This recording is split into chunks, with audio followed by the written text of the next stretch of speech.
That is the difference I bring. That I'll be very honest with the people of Kenya. I'll face our challenges honestly and very candidly, and I will go to work for the country. Because you see, sometimes you wonder whether our leaders are actually working for the country or working for their pockets. That is why, Dibal, today I brought you this as one of the things. It's very rare that people come to the studio with gifts. This is not a gift anyway, but it's a report that I think you probably may have seen. If you have not seen it, it's the Auditor General's report, a special audit on the e-citizen. On the e-citizen. When you look at this report, it's a classic example of why we need a new government in this country. Because everything that the Auditor General says here is basically, she describes crime, blatant crime being committed by people who have been given a responsibility. And you ask yourself the question, we'll come to that. So the question is, I'm seeking leadership because I know that as a country we are better than this. We can do much better than this as a people. Right. And why should Kenya be denied an opportunity to have better leaders who can do a better job than this, than looting the country? You mentioned the clergy, and 3 years ago, of course, I think you are alluding to that particular meeting you had with the clergy.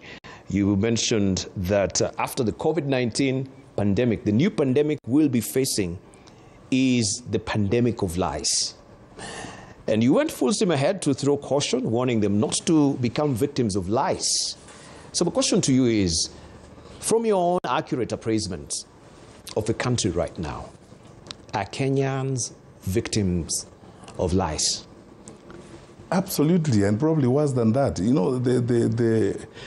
Let me ask a very simple question. Tibal, you live in this country. If I would put a rhetorical question, what were Kenyans told in 2022 that has been done? What were Kenyans told in 2022 that has happened? In fact, the other day I saw people looking at the scorecard and saying, oh, now the administration has done 3 years and so on. And then someone was asking me, how would you score them if you had to score them? I would say I would give them a D-. Because you see, the question is, if people tell you one thing and they don't even do it, or they do the other, or lie to you blatantly, I think people must have lost count or even lost the ability to document the level of lies that the public has been told. And I ask again, what is it that Kenyans were told through that campaign period by the administration that they have done? I mean, the answer is, that's why I argue all the time that in governments that are in power or governments that are in place always campaign on their track record. They campaign on what they have done. So either incumbents gives you an opportunity to work and very easily attract re-election or additional time, or if you don't do the work, you're punished for it. So the truth is, I think Kenyans are victims of the lies they were told. And I have been vindicated that what is happening, I said clearly to the clergy that after the COVID pandemic, the next thing was an outbreak of lies in Kenya. So national politicians, saying virtually everything. I'll put so many billions this way, I'll put so many billions that way and so on. Where are they? I said that time those were just lies. I went further at the meeting of the National Council for Administration of Justice and pointed out the fact that because we have a very weak campaign financing infrastructure in the country, we are allowing further bribery and extreme or an amount of incredible corruption to penetrate the electoral system.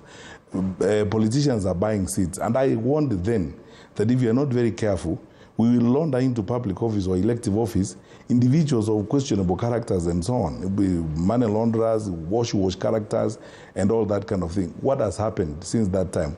We have been grey-listed by the Americans. Yeah, we'll come to it. We'll come to the grey listing. The EU issued a report the other day saying we are a financially insecure environment for financial transactions. So I think I have been vindicated.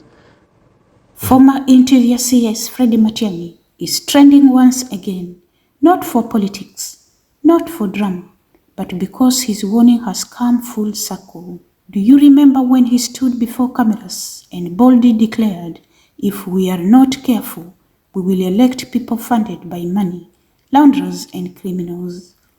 Well, that day has arrived.